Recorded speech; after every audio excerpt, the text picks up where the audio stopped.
186페이지에 물권법 총설부터 들어왔습니다. 물권이라고 하는 것 자체는 물건을 갖다가 지금 지배를 하는 데 있어서 그 물건의 지배를 누구에게나 주장을 할 수가 있습니다. 그래서 자 일단은 이거를 한번 정리를 하면 이렇습니다. 물권법은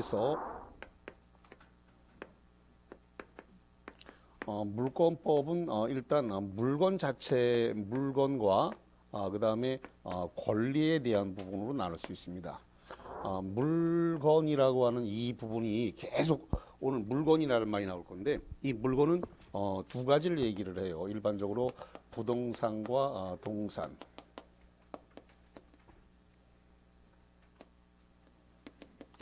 그래서 부동산과 동산 중에서 사람이 관리 가능한 자연력까지 포함을 합니다. 일단 우리가 물건이란 말이 계속 나올 거니까 이 물건은 뭘 얘기한다고요? 부동산과 동산 이렇게 정리를 하고요. 이 물건이 물건으로서 지배를 하기 위해서는 일단 특정돼 있어야 됩니다. 뭐 한다고요? 특정돼 있어야 됩니다. 특정돼 있어야 되고 그 다음에 현존해야 돼요. 현존해야 되고 그 다음에 독립성이 있어야 됩니다. 독립성을 갖춰야 된다. 자, 그 다음에 권리가 물건의 대상이 될 수가 있는데 조금 이따가 다시 한번 정리할 겁니다만은 이 권리 중에서 지상권이라든가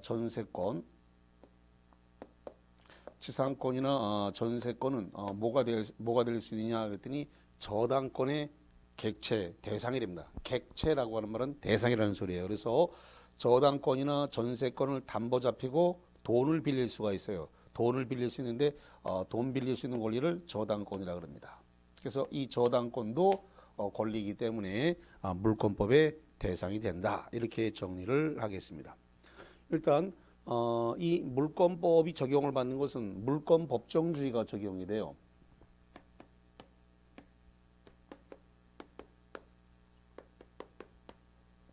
물권법정주의는 민법 185조가 규정을 하고 있는데 물권법정주의에 따라서 물권이 되기 위해서는 법률과 관습법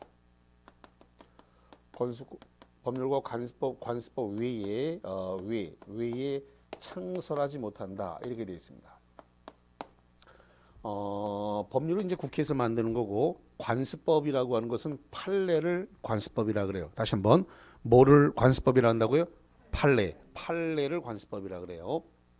자, 일단 법률에 의해서 물권이 되는 것은 8종이 물권으로 규정이 되어 있습니다. 그래서 법률에 의해서 물권으로 규정되어 있는 것은 8종, 8개다라고 하는 겁니다. 자, 그러면 먼저 물권을 두 개로 나누는데 본권과 점유권 이렇게 두 개로 나눠요.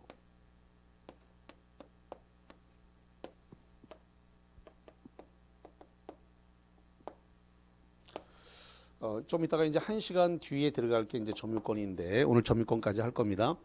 이 점유권은 그 지배, 그러니까 목적물을 지배만 하고 있으면 목적물에 사실상 지배만 하고 있기만 하면 인정하는 권리를 점유권이라 그래요. 그래서 어떤 목적물이 있는데 이 어떤 목적물을 사실상 지배를 하고 있어요. 사실상 지배만 하고 있기만 하면 인정하는 권리가 점유권이라고 얘기를 합니다. 사실상 지배라면 인정한다 그랬으니까 이게 소유권이 있냐라는 것은 문제 삼지 않습니다. 본권이 있느냐 이것을 문제 삼지 않습니다. 자, 그럼 조금 이해를 좀 쉽게 들어볼게요. 현재 의자에 앉아 계시죠? 그 뭐 좀 땅바닥에 앉아 있는 거 아니고 의자에 앉아 있잖아요 지금. 그 의자를 갖다가 현재 사실상 지배하고 있어요. 근데 그 의자에 대한 소유권은 여러분한테 없죠. 그건 저 원장님 거지 여러분 거 아니란 말이에요. 그러니까 소유권은 없어도 사실상 지배하고 있기만 하면 인정되는 권리를 무슨 권이라고 한다고요? 점유권이라 그래요. 소유권이 있냐 없냐의 문제가 아니라 사실상 지배하고 있냐 없냐의 문제입니다. 그래서 본권이 있느냐 소유권이 있느냐 불문하고 사실상 지배가 이루어지고 있으면 점유권을 인정하는 겁니다. 자, 본권이라고 하는 것은 목적물의 점유를 사실상 지배를 하고 있는 것에 대한 정당화시켜주는 권한을 본권이라 그래요. 그래서 목적물의 지배, 지금 목적물을 지배하고 있는데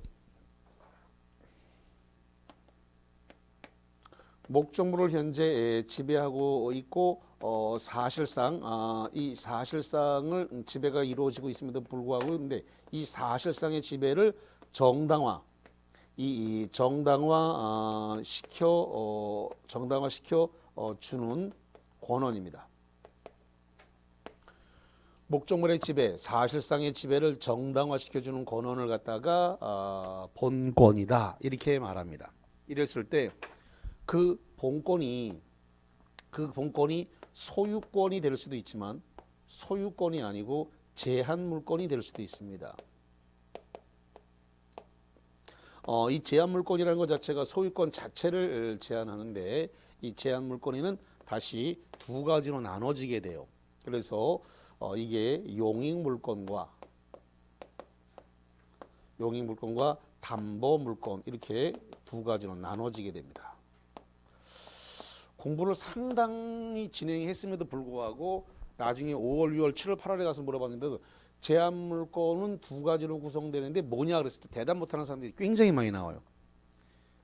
공부를 엉터리로 공부하는 분들이 생각보다 되게 많아요. 그래서 제한 물권은 소유권을 제한하는 것으로서 두 가지로 나눠진다. 뭐하고 두 가지로 나눠진다? 용익 물권과 담보 물권. 용익 물권과 담보 물권으로 나누는데 제한 물권은 뭘 제한했다고요? 소유권 자체를 제한했어요. 자, 제한 물권은 용익 물권과 담보 물권인데 용익 물권은 뭘 줄여놓은 거냐면 사용 수익을 줄여놓은 겁니다. 사용과 수익을 줄여서 뭐라고 표현한다고요? 용익. 사용 수익을 줄여서 뭐라고 표현했다고요? 용익 물권. 사용 수익을 줄여서 용익 물권이라고 표현했다. 그러니까 여기에서 세 가지가 등장하는데 일명 지지전이라는 게 등장을 하게 됩니다. 그래서 지상권, 그 다음에 지역권, 그 다음에 전세권 이렇게 세 가지가 등장을 했습니다. 자, 담보 물권에서 세 가지가 나왔는데 당신 저질이지 이게 세 가지가 나왔습니다. 그래서 유저질 이렇게 세 가지가 나옵니다. 그래서 요게 유치권, 그 다음에 요게 저당권, 그 다음에 요게 질권 이렇게 되는데 저당권이라는 것 자체는 부동산을 담보 맡기고 돈 빌리는 걸 저당권이라 그래요. 다시 한번 부동산을 담보 맡기고 돈 빌리면 뭐라 한다고요? 저당권. 동산을 담보 맡기고 돈 빌리면 질권이라 그래요. 그러니까 자동차 타고 다니는데 그 자동차를 담보 맡기고 돈 빌리면 뭐라 한다고요? 질권이 되는 거예요. 동산을 담보 맡기고 돈 빌리면. 자, 그래서 일단은 크게 제한 물권은 용익 물권과 담보 물권 두 개로 있다. 일단 크게 보셔야 돼요. 너무 그냥 가지를 보려고 하지 말고 큰 틀에서 제한 물권은 뭐하고 두 개로 나눠진다. 용익 물권과 담보 물권으로 크게 나눠진다. 이렇게 정리를 합니다. 이 물권 자체는 누구에게나 주장을 할 수가 있어요. 물권 자체를 누구에게나 주장할 수 있으니까 이걸 뭐라 그러냐면 절대성이라 그럽니다. 무슨 성이라고 한다고요? 절대성이 있어요. 누구에게나 주장할 수 있는 절대성을 가져요. 그 다음에 이것은 대세적 효력이에요. 대세적 효력이기 때문에 여기다가 지금 하나의 물건 위에는 또 다른 물건이나 권리를 설정할 수가 없습니다. 대세성을 갖습니다. 그리고 양도성이 있어요. 양도성이 있으니까 제3자에게 넘길 수도 있고 상속을 시킬 수도 있습니다. 양도성이 있다 그랬으니까 삼자에게 이전시킬 수도 있고 뭐 할 수 있다고요? 상속을 시킬 수도 있다. 그래서 양도성도 갖는다. 이렇게 정리를 합니다. 자, 그 다음에 문제가 되는 부분이 저기 관습법, 그러니까 법률에 의해서 8종이라 그러는데, 자, 이게 어떻게 8종이냐면, 하나, 둘, 셋, 넷, 다섯, 여섯, 그 다음에 일곱, 그 다음에 여덟, 이렇게 되어 있습니다. 그냥 제한 물권과 본권은 그냥 분류지, 물권으로 이렇게 되어 있는 건 아니에요. 그래서 물권은 8개가 물권입니다. 그래서 여기 써놨는데 물권의 종류가 몇 종이라고요? 8종. 8개로 되어 있어요. 8종. 물권은 8개입니다. 법률에 규정된 물권은 8개. 그래서 제한 물권은 그냥 이름이지 이건 분류지 그냥 물권으로 그냥 된 건 아니에요. 마찬가지로 본권도 분류지 이것도 물권 아닌 거예요. 자, 그래서 지금 물권으로 되어 있는 거는 모두 8개다. 이렇게 정리를 하겠습니다. 처음에 공부할 때 되게 힘든 게 요 본권이라고 하는 요 말이 처음에 많이 어렵습니다. 본권은 소유권을 의미하는 게 아니라 목적물의 지배를 사실상의 지배를 정당화시켜주는 권한이 있기만 하면 그건 본권이 있다라고 그러는 겁니다. 그래서 본권은 꼭 소유권을 의미하는 것은 아니다. 소유권일 수도 있지만 아닐 수도 있어요. 자, 그러면 이런 스타일의 문제가 나왔는데 기출문제에 지상권은 본권이다. 이렇게 시험 문제가 나왔습니다. 자, 맞을까요? 틀릴까요? 맞는 거예요. 자, 여기 봐요. 여기 지상권 여기 있네. 지상권은 용익물권이고 용익물권, 제한물권은 뭐예요? 본권. 맞네. 그래서 시험 문제가 여기서 이 끄트머리 이렇게 나와갖고 앞쪽을 딱 물어보는 이게 연결해서 물어본단 말이에요. 자, 그럼 하나를 더 볼게요. 전세권은 본권이다. 자, 맞지 틀려요? 맞죠? 전세권은 용익물권이고 용익물권, 제한물권 뭐예요? 본권. 맞단 말이에요. 그래서 요거를 한번 손으로 써서 한번 요 체계를 조금 익히실 필요가 있다라고 하는 거. 시험 문제가 간단하면서 체계를 물어보는 스타일의 문제도 종종 지문에 나옵니다. 그러면 지금 법률 규정에 의한 물권 8종을 본 거고 요거 하나 볼게요. 관습법이 아까 뭐라 그랬어요? 판례라 그랬습니다. 다시 한번 관습법이 뭐라고요? 판례. 판례에 의해서 물권으로 인정되는 게 써놓을게요. 또 딴소리 하니까. 자, 관습법에 의해서 관습법이라는 것이 이제 판례인데 판례에 의해서 물권으로 인정되는 게 4개가 있어요. 판례에 의해서 인정되는 거 4개. 자, 그냥 이쪽에다 쓸게요. 이쪽에다가 자, 관습법에 의해서 인정되는 거 4개가 있는데 이거를 그냥 묶어서 뭐라고 표현할 거냐 그러면 명관 분양 이렇게 하겠습니다.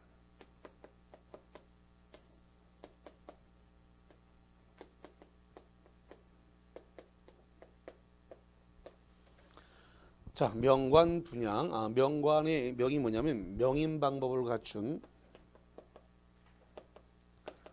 명인 방법을 갖춘 수목의 집단입니다. 명인 방법을 갖춘 수목의 집단. 관은 관습법상의 법정지상권이에요. 관습법상의 법정지상권. 관습법상의 법정지상권은 이것은 판례가 인정한다 이 뜻이에요. 그 다음에 분묘기지권입니다. 분묘기지권. 남의 땅에다가 묘소를 썼는데 거기에 20년간 수어 봉사를 했다. 제사 지냈다는 거죠. 이렇게 해서 20년이 지나면 분묘기지권으로 인정을 해서 보호를 받는다. 그 다음에 양도담보인데 여기서 말하는 양도담보는 동산의 양도담보를 의미합니다. 그래서 이 4개를 지금 관습법상 물권으로 인정을 하고 있어요. 그래서 이걸 갖다가 명관 분양 이렇게 암기를 해놓겠습니다. 앞으로 우리가 3, 4월 달에 가면 이제 기출문제 특강 이런 거 할 텐데 그때 기출문제 볼 때 이런 거 정리하고 있으면 금방 시험 문제가 똑딱똑딱 금방 풀려요. 고민하지 않아도. 자, 그래서 법률에 의한 물권 8개, 그 다음에 판례에 의한 물권 4개 이렇게 해가지고 봤습니다. 자, 그러면 일단 프린트물을 일단 정리를 좀 해볼게요. 프린트물입니다. 자, 프린트물과 관련해 가지고 12번을 한번 볼게요. 12번입니다. 12번에 물건뿐만 아니라 물건을 동그라미 쳐보세요. 물건은 두 가지를 의미한다 그랬습니다. 뭐하고 뭐하고 두 가지를 의미한다 그랬어요?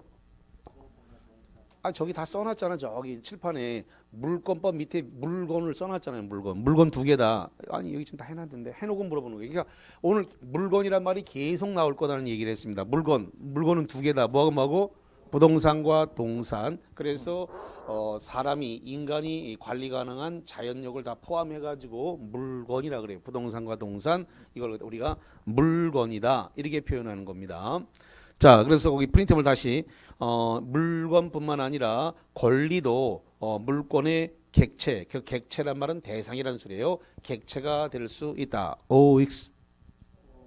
자, 지금 현재 물권법에서 객체가 될 수 있는 것은 물건뿐만 아니라 뭐도 된다? 권리 된다. 그래서 지상권, 전세권이 뭐의 대상이 된다? 저당권.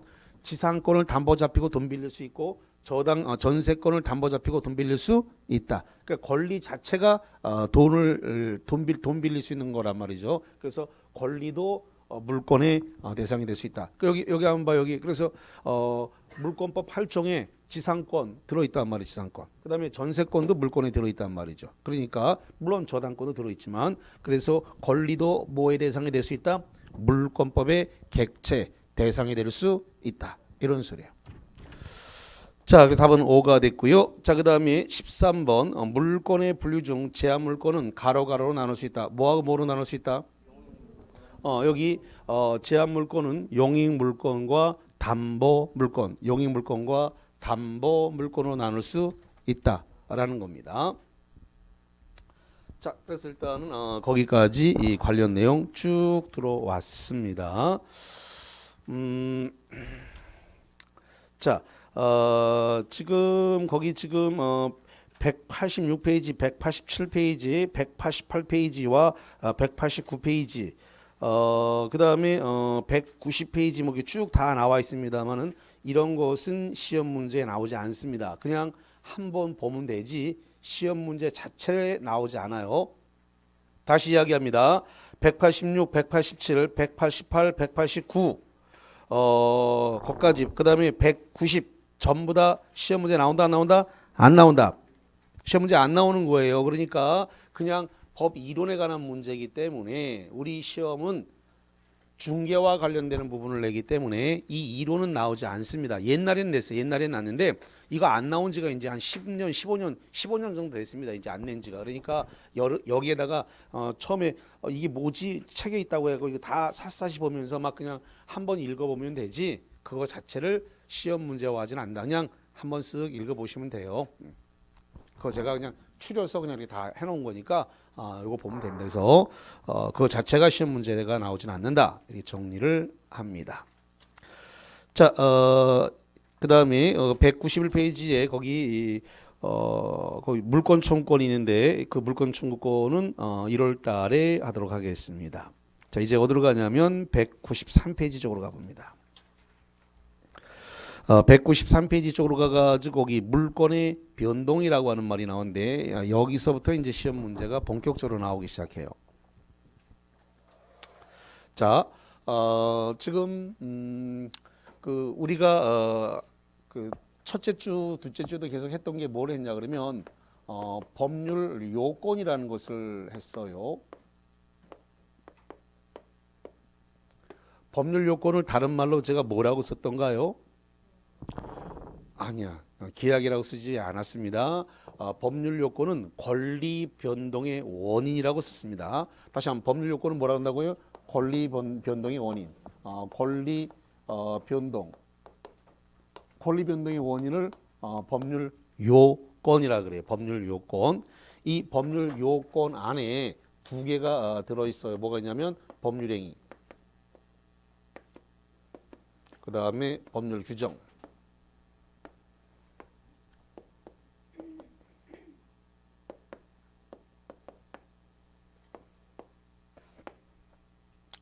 자, 그러면은 법률행위라는 것은 사람들이 이 원하는 대로, 당사자가 원하는 대로, 의욕하는 대로 효력이 발생하는 것을 법률행위라 그래요. 다시 한번 당사자가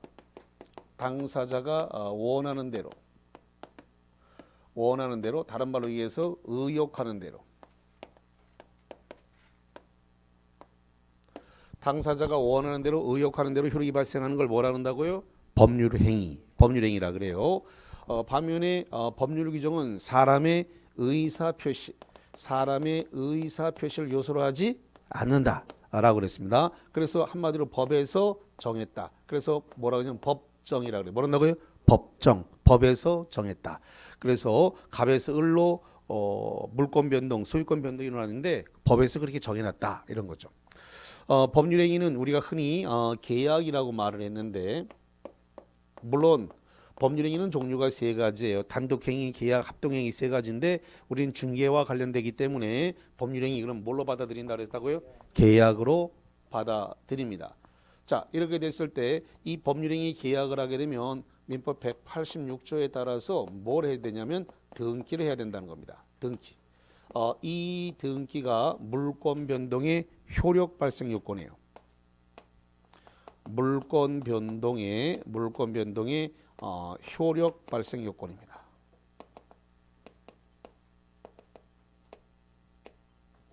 그럼 186조 계약에 의해서 물권이 변동되기 위해서는 뭘 해야 된다는 거예요?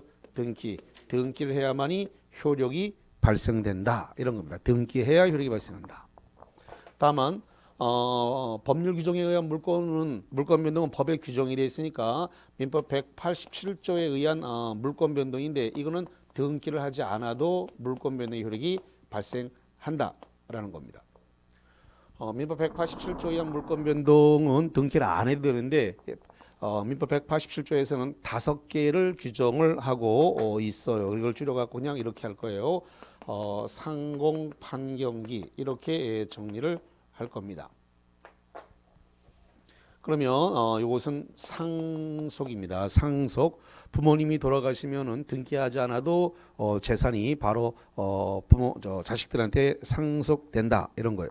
그다음에 이거 공은 공용징수입니다. 공용징수를 다른 말로 얘기해서 공용수용 이렇게 얘기를 해요. 공용징수, 공용수용. 그다음에 이것은 판결입니다.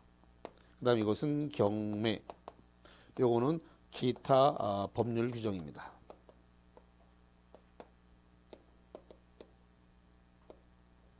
기타 법률 규정에 의한 물권 변동 이렇게 되어 있어요. 이런 것들은 등기를 하지 않아도 갑에서 을로, 을에서 병으로 이렇게 소유권 자체가 넘어갈 수 있다는 겁니다. 자, 그래서 당사자가 원하는 대로 의욕하는 대로 효력이 발생하는 걸 뭐라 그런다고요? 법률행위고. 다시 한번 당사자가 원하는 대로 의욕하는 대로 효력이 발생하는 걸 뭐라 한다고요? 법률행위. 노트를 하니라고 강의를 안 듣는구만. 노트는 집에 가서 하는 거야. 동영상 보면서 차분하게 앉아가지고 노트 해야지. 당연히 노트 만들어야지. 자기 거를 무기화해야 되니까 무기화하려고 그러면은, 왜냐하면 이거는 간단하게 딱 정리돼서 뼈대를 쫙 추렸기 때문에 나중에 7월, 8월, 9월, 10월에 가서 흔들릴 때마다 이걸 꺼내보면서 흔들리는 걸 잡아주는 역할을 하기 때문에 굉장히 중요해요. 나중에 9월, 10월에 가서 요긴하게 써먹을 수 있는 거예요. 그때 가면 문제를 많이 풀다 보면 이론이 흔들려요. 이론이 흔들릴 때 이걸 찾아봐야 돼 이렇게. 그래서 요것만 쭈르륵 읽어주면 그대로 흔들리는 걸 다 잡아주는 역할을 해요. 그래서 자기 걸로 만드는 거 작업을 지금 해놓는 거예요. 뒤에 가면 너무 바빠서 안 돼. 지금 시간 있을 때 쫙 해야 돼요. 근데 보니까 너무 빡빡하게 쓰시는 분들이 있어. 내가 여유를 주라고 계속 얘기를 하는데 오늘 민법 강의 다 한 거 아니고 1, 2월 달에 또 하고 3, 4월에 또 하고 5, 6월 달에 또 하고 하면서 2달에 한 바퀴씩 돌면서 강의를 난이도를 자꾸 올려갈 거란 말이에요. 판례도 해야 되고 계속 할 건데 너무 빡빡하게 써놓으면 어디다 집어넣을 거예요. 다 여백은 남겨두고 가야지. 여백은 너무 빡빡하게 쓴단 말이에요. 이게 좀 저야 칠판을 지워야 되니까 이렇게 쓰지만 본인들은 좀 여유를 좀 주면서 좀 써야 1, 2월에 추가를 하고 3, 4월에 추가를 하고 이러지. 그리고 뒤에 한 장씩 남겨놓고 가지요? 예, 남겨놓고 갑니다. 그래가지고 여차하면 이제 1, 2월 달에는 제가 프린트물이 객관식이 나갈 건데 객관식을 잘라 붙여야 되는 수가 있습니다. 그 여백에다가 잘라 붙여서 딱 그거 이론 정리하고 문제 딱 보면 전체가 한눈에 싹 들어와요. 그러면 금방 뼈대가 잡힙니다. 자, 그러면 시험 문제가 등장되는 법률행위 여기서부터 한번 봅시다. 자, 그러면 어디로 가서 보시냐면은 193페이지서부터 봅니다. 자, 193페이지에 05에 물권의 변동, 그래서 거기 조문 186조가 올라왔습니다. 186조를 보니까 부동산의 물권 변동의 효력, 부동산에 관한 법률행위로, 법률행위 빨간색으로 동그라미 칩니다. 법률행위. 법률행위로 인한 물권의 득실 변경은 뭐 동그라미 칩니다. 등기를 동그라미 칩니다. 등기를 해야 효력이 있다. 7번 다시 한번 봐요. 법률행위로 인한 물권 변동, 법률행위로 인한 물권 변동의 득실 변경, 효력 발생은 뭘 해야 된다? 등기를 해야 된다. 그 소리예요. 자, 그 다음에 187조 등기를 요하지 아니하는 부동산 물권의 취득이다. 상속의 상 동그라미, 공영징수의 공 동그라미, 그 다음에 판결의 판 동그라미, 경매 경 동그라미, 기타 법률의 기 동그라미. 뭐가 나왔어요? 상공 판경기. 자, 여기 봐요. 다시 뭐라 한다고요? 상공 판경기. 이 정도만 있으면 시험 문제 다 풀려요. 금방 풀려요. 뭐 속 안에 있는 거 이렇게 안 해도 다 그냥 시험 문제 뚜룩뚜룩 풀리기 때문에. 자, 줄여서 187조 5개 뭐라고요? 상공 판경기. 여기 규정에 의한 부동산에 관한 물권의 취득은 등기를 요하지 아니한다. 뭘 요하지 않는다고요? 등기. 그래서 여기 써놨습니다. 등기 안 해도 된다라고 하는 겁니다. 자, 그래서 거기와 관련된 부분 이렇게 정리를 했습니다. 우리가 지금 보고 있는 것은 물권인데 물권의 그 반대말이 뭐냐 그러면 채권입니다. 물권은 누구에게나 주장할 수 있는 절대성을 가지고 있고 대세성을 갖고 있는 반면에 채권은 당사자 간에만 주장할 수 있어요. 다시 한번, 채권은 누구에게만 주장할 수 있다고요? 당사자. 계약 당사자 간에만, 그러니까 사람과 사람, 당사자 간에만 주장할 수 있어요. 그러나 물권은 물건 자체를 지배할 수 있는 권리이기 때문에 누구에게나 주장할 수 있는 절대성을 갖고 있는 그런 것입니다. 이 채권과 관련해서 우리 시험 범위 안에 들어오는 것이 매매, 교환, 임대차, 이 세 가지가 시험 범위 안에 들어옵니다. 다시 한번, 뭐가 들어온다고요? 매매, 교환, 임대차. 그러면 대표적인 것이 우리 문제가 학생들이 잘 틀리는 게 이 임대차하고 그 다음에 환매권입니다. 자, 임대차는 물권이다, 채권이다? 아니, 써놓고 물어보는구만. 왜 입을 못 여는 거야 도대체가. 왜 그래? 여기 지금 채권이라고 쓰고 물어보잖아. 자, 임대차는 물권이다, 채권이다? 채권이에요, 채권. 그렇기 때문에 사람과 사람과의 권한이기 때문에, 그래서 새로운 주인이 나와가지고 나가! 그럼 나가야 된다, 안 나가야 된다? 나가야 돼. 임대차는 채권이기 때문에, 사람과 사람에 걸리기 때문에 새로운 사람이 나와서 당사자 간에만 주장할 수 있는 게 채권인데, 3자가 부동산을 사서 나가! 그럼 나가야 되는 문제가 발생한단 말이죠. 물론 못 나가라고 할 수도 있긴 있어요. 주택임대차라든가 상가임대차는 계약기간 동안 못 비워줘라고 할 수 있는 규정이 있기 때문에 못 비워줘 할 수도 있지만, 그 외에 임대차는 원칙적으로 나가 그럼 나가야 돼요. 그 다음에 환매권, 팔았다가 다시 도로 사오는 건데 이것도 채권이기 때문에 물권 아니에요. 그래서 당사자 간에만 주장할 수 있다, 이렇게 되어 있습니다. 자, 그러면 조금 전에 등기를 하라 그랬는데 문제는 이 등기에 대한 효력이 문제가 되네요. 등기를 했는데 이 등기에 대해서 공신력을 인정하지 않는다는 겁니다. 다시 한번, 등기에 뭘 인정하지 않았다고요? 등기의 공신력을 인정하지 않는다. 우리나라 대법원 판례가 그래요. 왜 그러냐 그랬더니 위조가 용이하다. 위조가 용이하기 때문에 공신력을 인정하지 않겠다, 이렇게 규정을 두고 있습니다. 공신력은 인정하지 않는데 뭐는 인정할래 그랬더니 여기에 대해서 등기 추정력, 등기 추정력은 인정해 줄게 이렇게 됩니다.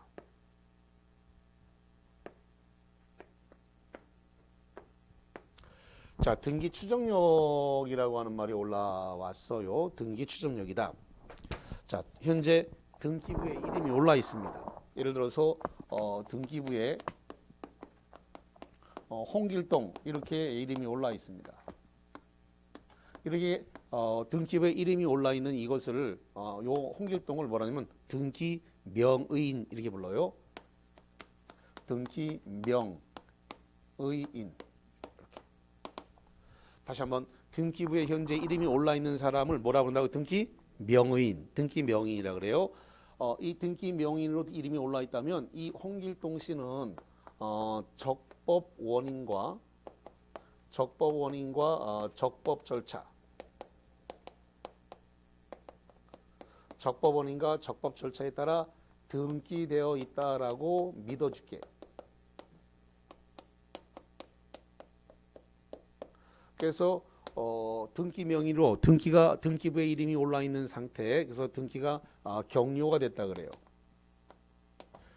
등기부에 이름이 올라서 등기가 맞춰진 상태를 등기가 격료됐다는데, 등기 명의로 격료가 돼 있다면 그 사람은 적법 원인과 적법 절차에 따라 등기가 돼 있다고 믿어줄게. 이걸 갖다가 등기 추정력이라 불러요. 뭘 한다고요? 등기 추정력.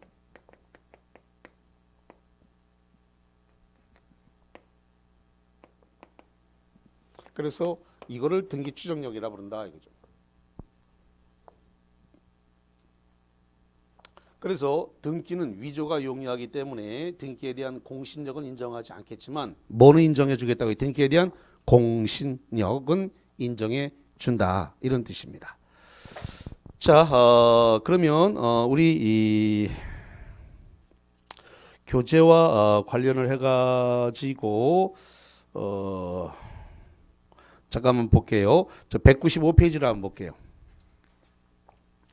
195페이지의 첫 번째 박스 밑에 보니까 파란색 글씨에 뭐라고 써면 등기의 공신력 없음. 딱 그냥 결론을 내려놓고 있네요. 그래서 우리나라 등기는 등기부에 대해서 대법원 판례가 뭘 인정 안 한다고요?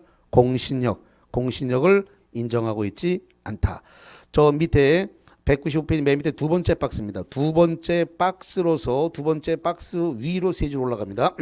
두 번째 박스 위로 세 줄 올라가니까 등기의 공신력을 인정하고 있지 않다. 말 나와 있죠? 예, 좋습니다. 예, 그래서 그거 결론 내드렸습니다. 그래서 등기의 공신력 자체를 인정하지 않는다. 두 번째 박스 위로 세 줄 올라가서 나왔습니다. 좋습니다. 그래서 그까지 관련된 나오고 그다음에 그 196페이지를 한번 볼게요.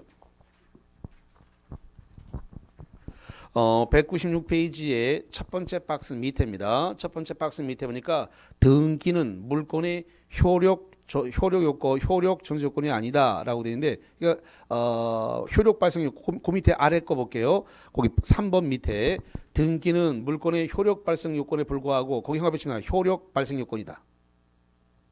자, 여기 써놨네요. 여기. 그래서 지금 등기는 무슨 요건이라고요? 효력 발생 요건. 등기는 효력 발생 요건이다.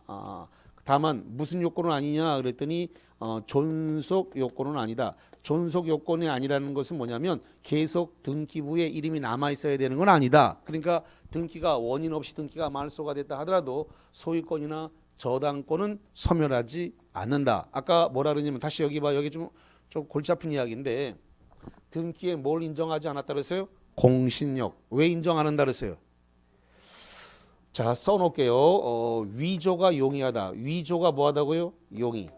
우리나라 등기부는 위조가 용이하기 때문에 그래서 등기 자체의 공신력을 인정하지 않는다. 그러면 위조가 용이하다 그랬으니까 내 이름으로 올라 있는 등기를 누군가가 말소시키고 가져갈 수 있다는 거예요, 없다는 거예요?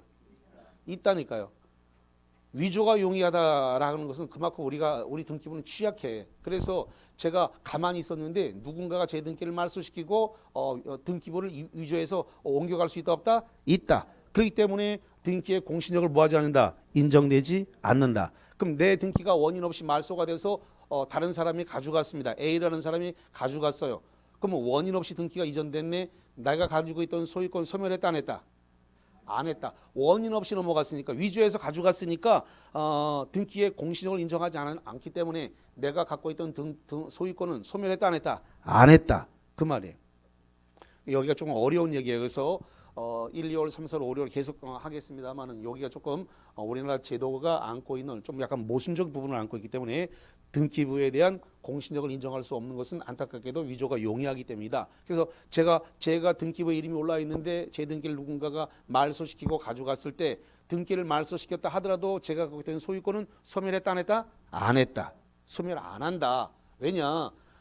존속 요건이 아니기 때문에 등기가 말소가 됐다고 원인 없이 말소가 됐다 하더라도 효력 발생 요건이지 존속 요건은 아니니까 등기부가 없었다 하더라도 소유권은 상실되지 않는다. 그게 존속 요건이 아니라는 거예요. 이 말이 좀 어려워 이게.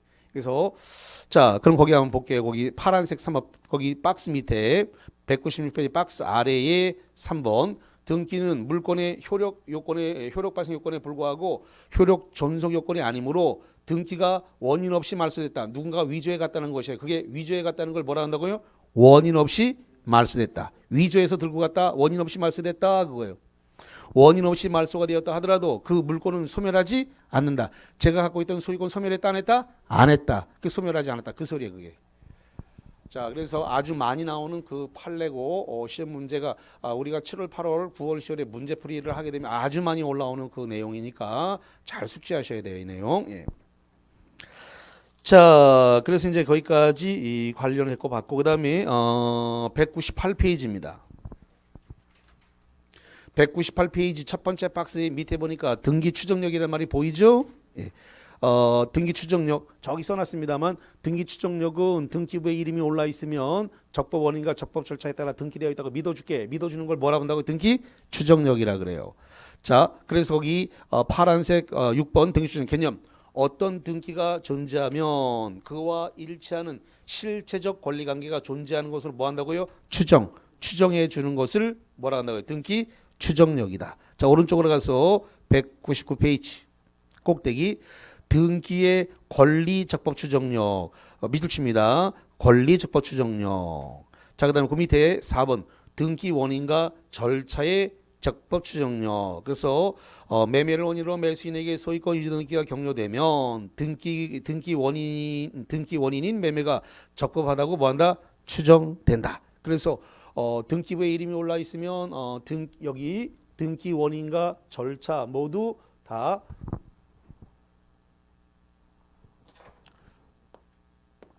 적법 원인과 적법 절차에 따라 등기되어 있다고 다 믿어주겠다라는 걸 등기 추정력이라고 한다라는 이야기입니다. 자 그러면 프린트물 풀어보겠습니다. 14번 가봅니다. 14번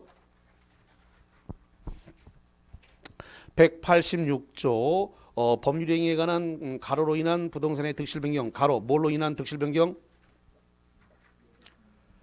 아이고 법률행위로 인한 물권 변동이에요. 186조라고 했으니까 여기 보세요.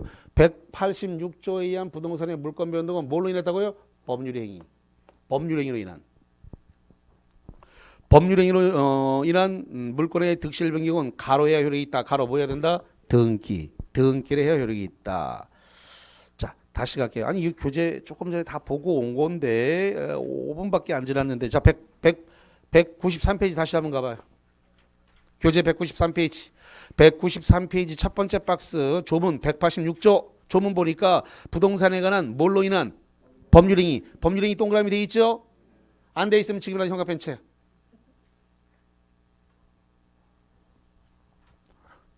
뭘로 인한 걸 등기해야 된다고요? 여기 뭘로 인한 거 등기된다? 법률행위 계약을 하게 되면 등기를 해야 된다 이거예요. 계약을 안 하고 법률 규정에 의한 물권 변동은 등기를 한다 안 한다? 안 해요. 그러니까 중요한 건 법률행위를 해야 등기를 하는 거예요. 법률행위에 의하지 않은 것은 등기할 필요가 없으니까. 그러니까 법률행위냐 법률행위가 아니냐로 나눠지는 거예요. 그러니까 법률행위에 의한 것은 뭘 해야 된다? 등기. 법률행위가 아닌 것은 법률 규정이니까 등기할 필요가 없어요. 결론. 그러니까 너무 안에 있는 내용을 많이 보려고 하지 말고 이게 핵심이라 칠판에 써놓은 게 가장 핵심만 딱 써놨단 말이에요. 핵심만. 자질구레한 거 다 빼고 가장 뼈대가 되는 것만 딱 써놨단 말이에요.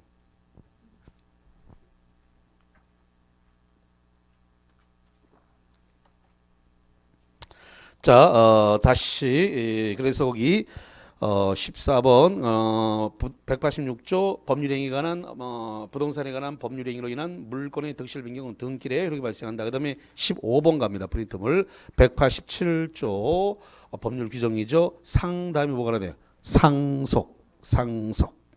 공 뭐가 나야 돼요? 공영징수. 판은 뭐가 나와야 돼? 판결. 자, 경은 뭐가 돼? 경매. 기는 뭐가 나와야 돼? 기타 법률 규정. 기타 법률 규정에 의한 부동산의 물권 취득은 뭘 요하지 않는다? 등기를 요하지 않는다. 여기 등기 요하지 않는다. 등기를 요하지 않는다. 자, 16번 부동산의 환매권은 물권이다. OX. 여기 다 써놨네. 임대차 환매권은 물권이 아니라 뭐다? 채권이다. 임대차 환매권 다 채권이지 물권 아니다 이 말이에요. 자, 그 다음에 17번입니다. 우리나라의 등기는 대법원 판례가 공신력을 인정한다, 인정하지 아니한다. 인정하지 않는다. 여기 공신력을 인정하지 않는다. 공신력을 인정하지 않는다. 자, 마지막으로 18번 등기부에 등기 명인으로 격려되어 있다면 등기 명인 박스. 등기 명인이 뭐냐면 등기부에 이름이 올라 있다는 겁니다. 이렇게 홍길동 이렇게 올라 있는 걸 등기 명인이라 그래요. 등기 명인으로 격려되어 있다면 적법 원인과 적법 절차에 따라 등기가 이루어졌다고 일단 믿어준다는 것을 가로라고 한다. 가로 뭐란다? 등기의 공신력이라 그래요. 아니 등기의 추정력. 뭐라고 한다고? 등기 추정력. 등기 추정력이라 한다. 이렇게 보면 되겠습니다. 자, 그래서 거기까지 관련 내용 쭉 보셨습니다. 자, 이제 203페이지 쪽에 점유권이 나왔는데 여기부터는 쉬었다가 진행합니다. 칠판을 다 지우면 안 돼 있구나. 여기까지 남겨놓고 여기서부터 이렇게 지우세요. 반은 남겨놓습니다. 이렇게.